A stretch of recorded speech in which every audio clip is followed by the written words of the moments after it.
Saudi அரேபியாவில் 3.6 Richter அளவில் நிலநடுக்கம். ட்ரம்புடனான விவாதத்தில் திணறல், அதிபர் வேட்பாளர் ஜோ பைடனை மாற்ற முயற்சி.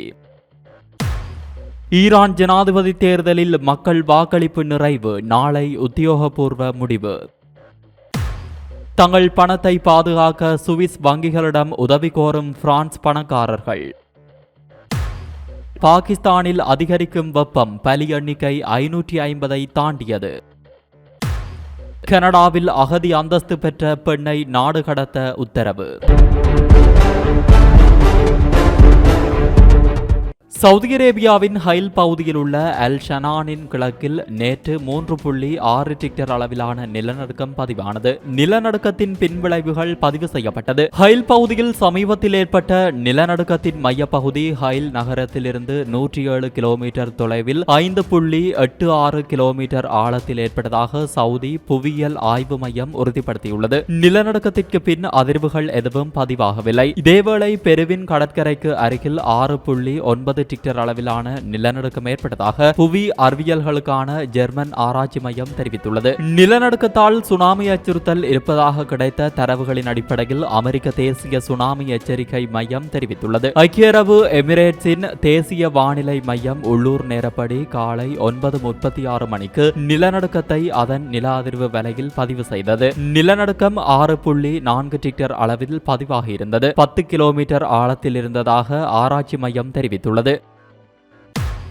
ஈரான் ஜனாதிபதி இப்ராஹிம் ரைசி ஹெலிகாப்டர் விபத்தில் கொல்லப்பட்ட நிலையில் புதிய ஜனாதிபதியை தேர்வு செய்வதற்கு ஈரான் மக்கள் நேற்று வாக்களித்தனர். ஈரானில் வாக்களிக்க தகுதி பெற்ற சுமார் 61 மில்லியன் மக்கள் நேற்று காலை 8 மணி தொடக்கம் நாடு முழுவதிலும் உள்ள 58,640 வாக்குச்சாவடிகளில் தமது வாக்குகளை அளித்தனர். இதில் பழமைவாத முகாமில் பிளவு ஏற்பட்டிருக்கும் நிலையில் 69 வயதான சீர்திருத்தவாதியான மசூத் பெசஸ்கியான் வெற்றி வாய்ப்பை எதிர்பார்த்துள்ளார். பாதுகாவலர் கவுசிலால் தெரிவு செய்யப்படுபவர்களே தேர்தலில் போட்டியிட அனுமதிக்கப்படும் நிலையில் பெசஸ்கியான் தேர்தலில் போட்டியிட அனுமதிக்கப்பட்டதோடு அவரை எதிர்த்து பழமைவாதிகளான பார்லிமெண்ட் சபாநாயகர் முகமது பஹர் ஹலீஃப் மற்றும் முன்னாள் அணுசக்தி பேச்சுவார்த்தையாளர் சஜீத் ஜலீலி ஆகியோர் போட்டியிடுகின்றனர். வாக்குப்பதிவு ஆரம்பமான விரைவில் தமது வாக்கை அளித்த ஈரான் உயர்மட்ட தலைவர் அயதுல்லா அலி ஹமேனி மக்களுக்கு தமது வாக்குகளை அளிக்கும்படி அழைப்பு விடுத்தார்.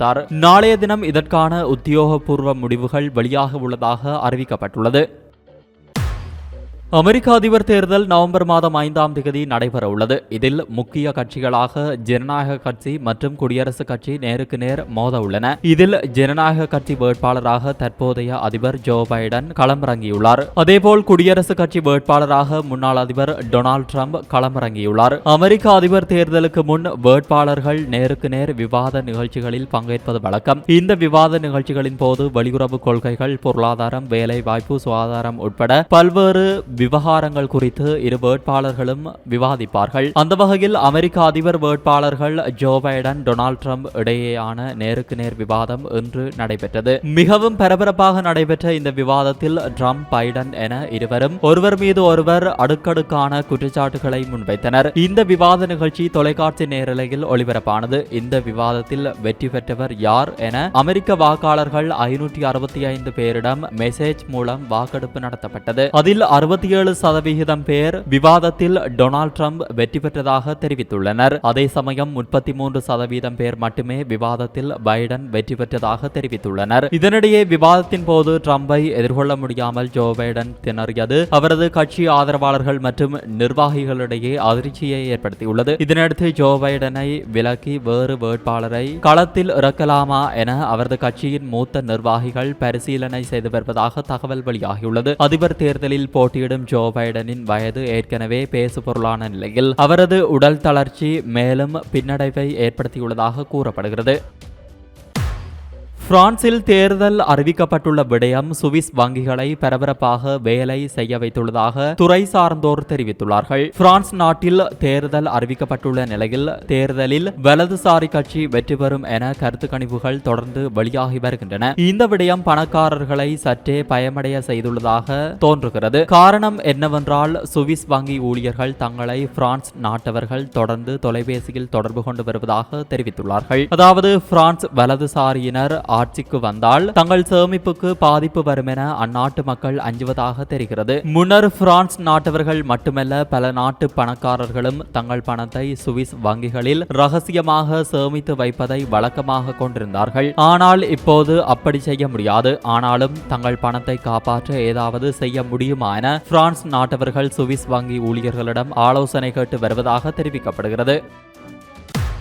பாகிஸ்தானில் கடந்த 6 நாட்களில் நிலவிய வெயிலில் பலியானோர் எண்ணிக்கை 550 தாண்டியது. இதனால் அங்குள்ள சிந்து மாகாணத்தில் சுகாதார அவசர நிலை அறிவிக்கப்பட்டுள்ளது. பாகிஸ்தானில் கடந்த சில நாட்களாக கடுமையான வெப்ப அலை வீசுகிறது. குறிப்பாக அங்குள்ள சிந்து மாகாணத்தில் 50 டிகிரி செல்சியஸை தாண்டி வெயில் கொளுத்துகிறது. இது கடந்த 10 ஆண்டுகளில் இல்லாத அதிகபட்ச வெயில் அளவு ஆகும். எனவே பொதுமக்கள் தேவையின்றி வீட்டை விட்டு வெளியே வர வேண்டாம் என அரசாங்கம் அறிவுறுத்தியுள்ளது. அதே சமயம் அடிக்கடி மின்வெட்டு ஏற்படுவதால் மக்கள் சொல்லண்ணா துயரத்தை அனுபவித்து வருகின்றனர். இதனிடையே அதிக வெயில் காரணமாக பலருக்கு நீரிழப்பு, காய்ச்சல், மூச்சு திணறல் போன்றவை ஏற்பட்டுள்ளன. குறிப்பாக முதியவர்கள் இதில் பெருமளவில் பாதிக்கப்பட்டுள்ளார்கள். எனவே அவர்கள் மீட்கப்பட்டு வைத்தியசாலைகளில் அனுமதிக்கப்பட்டனர். அவர்களில் சிகிச்சை பலனின்றி 568 பேர் கடந்த 6 நாட்களில் பலியாகியுள்ளனர். மேலும் பலர் சிகிச்சை பெற்று வருவதாக கூறப்படுகிறது. இதனால் பலி எண்ணிக்கை மேலும் உயர வாய்ப்புள்ளதாகவும் தெரிவிக்கப்படுகிறது. இதனையடுத்து சிந்து மாகாணத்தில் சுகாதார அவசர நிலை அறிவிக்கப்பட்டது. இதனால்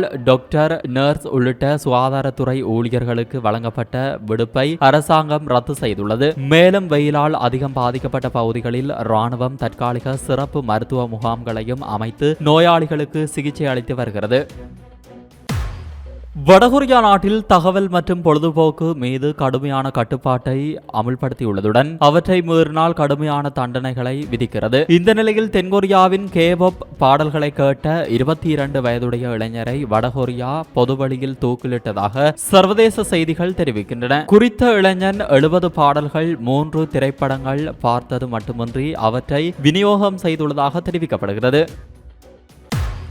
கனடாவில் அகதி அந்தஸ்து பெற்ற பெண்ணொருவரை நாடு கடத்துமாறு உத்தரவிடப்பட்டுள்ளதாக அந்நாட்டு ஊடகங்கள் செய்தி வெளியிட்டுள்ளன. 45 வயதான பெண்மணிக்கே இவ்வாறு நாடு கடத்துமாறு உத்தரவிடப்பட்டுள்ளது. குறித்த உத்தரவானது கனேடிய குடிவரவு நீதிமன்றத்தால் வழங்கப்பட்டுள்ளதாக தெரிவிக்கப்படுகிறது. ஹமாஸ் அமைப்புடன் தொடர்புடைய உதவிக்குழுவின் முன்னாள் ஊழியரே இவ்வாறு நாடு கடத்தப்பட உள்ளார். பிரான்ஸ் பொது தேர்தலின் பரப்புரைகள் முடிவுக்கு வந்துள்ள நிலையில் பல தரப்பில் இருந்தும் தீவிர வலதுசாரிகளுக்கு வாக்களிக்க வேண்டாம் என்ற கோரிக்கை வலுப்பெற்றுள்ளது. இருப்பினும் பிரான்ஸ் வாக்காளர்கள் இந்த முறை தேசிய மன்றம் கட்சிக்கு பாராளுமன்ற தேர்தலில் வரலாற்று வெற்றியை பரிசீலிக்க தயாராக உள்ளதாகவே இதுவரை கருத்து கணிப்புகளில் இருந்து தெரிய வருகிறது. இந்த நிலையில் பிரதமர் கேப்ரியல் அட்டல் பிரான்ஸ் வாக்காளர்களுக்கு கடும் எச்சரிக்கை விடுத்துள்ளார். தீவிர வலதுசாரிகளிடம் ஆட்சி அதிகாரத்தை ஒப்படைப்பது என்பது மக்களிடையே வெறுப்பு மற்றும் மோதல்களை தூண்டிவிடும் என்றார். இதுவரை வெளியான கருத்து கணிப்புகளில் நாட்டின் புதிய பிரதமராக தேசிய மன்றம் கட்சியின் 28 வயது ஜோர்டான் பார்டெல்லா என்பவரே வர வாய்ப்புள்ளதாக குறிப்பிடப்பட்டுள்ளது. பொதுவாகவே தேசிய மன்றம் கட்சி இனவாத கருத்துக்களை முன்வைத்து அதில் ஆதாயம் தேடும் நோக்கம் கொண்டது. அதன் ஆதரவாளர்களும் இதையே செய்து வருபவர்கள். ஆனால் தற்போது எழுந்துள்ள முக்கிய கேள்வி என்பது அடுத்த 2 ஞாயிற்றுக்கிழமைகளில் நடக்கவிருக்கும் வாக்கெடுப்பில் தேசிய மன்றம் கட்சி உண்மையில் பெரும்பான்மையுடன் வெற்றி வருமா என்பதுதான். ஜூன் மாதம் 9ஆம் தேதி ஐரோப்பிய நாடாளுமன்றத்திற்கு நடந்த தேர்தலில் தேசிய மன்றம் கட்சி குறிப்பிடத்தக்க வாக்குகளை கைப்பற்றியுள்ள நிலையில் தற்போதைய பிரான்ஸ் தேர்தலிலும் அவர்களுக்கு குறிப்பிடத்தக்க வாய்ப்பு உள்ளது என்றே கூறப்படுகிறது. இது இவ்வாறு இருக்க தீவிர இடதுசாரிகளின் கூட்டணியும் இந்த முறை வலுவாக உள்ளது. தேசிய மன்றம் கட்சியை விடவும் சில புள்ளிகளே அவர்கள் பின்தங்கியுள்ளனர். தற்போதைய நிலவரப்படி தீவிர இடதுசாரிகள் 29% மக்கள் ஆதரவுடன் வலுவாக உள்ளனர். ஆப்கானிஸ்தானில் உள்ள எல்லையில் பயங்கரவாத அமைப்புகள் செயல்பட்டு வருவதாக பாகிஸ்தான் குற்றம் சாட்டி வருகிறது. இந்த தீவிரவாதிகள் பலஸ்தீன் மீது தாக்குதல் நடத்தி வருகிறார்கள். இதனிடையே பாகிஸ்தான் பாதுகாப்பு மந்திரி கவாயா ஆசிப் கூறும்போது பயங்கரவாதத்திற்கு எதிராக புதிதாக தொடங்கப்பட்ட ராணுவ நடவடிக்கையின் கீழ் ஆப்கானிஸ்தானில் உள்ள தடை செய்யப்பட்ட தெஹ்ரீக்-இ-தாலிபான் பாகிஸ்தான் பயங்கரவாத குழு போராட்டங்களை பாகிஸ்தான் குறிவைத்து தாக்குதல் நடத்தும் என்றார். இந்த நிலையில் பாகிஸ்தானுக்கு ஆப்கானிஸ்தானை ஆட்சி செய்யும் தாலிபான் தாலிபான்கள் கடும் எச்சரிக்கை விடுத்துள்ளனர். இது தொடர்பாக ஆப்கானிஸ்தான் பாதுகாப்பு படை கூறும்போது ஆப்கானிஸ்தானின் தேசிய இறையாண்மையை மீறும் சாத்தியம் குறித்து பாகிஸ்தானின் பாதுகாப்பு மந்திரியின் சமீபத்திய அறிக்கை விவேகமற்றது, தண்ணீரில் சேறு பூசும் முயற்சியாகும், இது யாருக்கும் பயன் தராது. முக்கியமான விடயங்களில் இதுபோன்ற உணர்ச்சிகரமான அறிக்கைகளை வெளியிடுவதை பாகிஸ்தான் தலைமை தவிர்க்க வேண்டும். எங்கள் எல்லைக்குள் ஊடுருவும் எந்தவொரு ஆக்கிரமிப்பும் கடுமையான விளைவுகளை சந்திக்க நேரிடும் என்று பாகிஸ்தானுக்கு எச்சரிக்கை விடுக்கிறோம் என்று தெரிவித்துள்ளது. இது போன்ற பல செய்திகளை தெரிந்து கொள்ள நம்முடைய சமூக மீடியா யூடியூப் சேனலை சப்ஸ்கிரைப் செய்து அருகிலுள்ள பெல் பட்டனை கிளிக் செய்யுங்கள். மேலும் செய்திகளை உடனுக்குடன் தெரிந்து கொள்ள சமூகமீடியா.com என்ற இணையதளத்தின் வாயிலாக எங்களுடன் இணைந்திருங்கள்.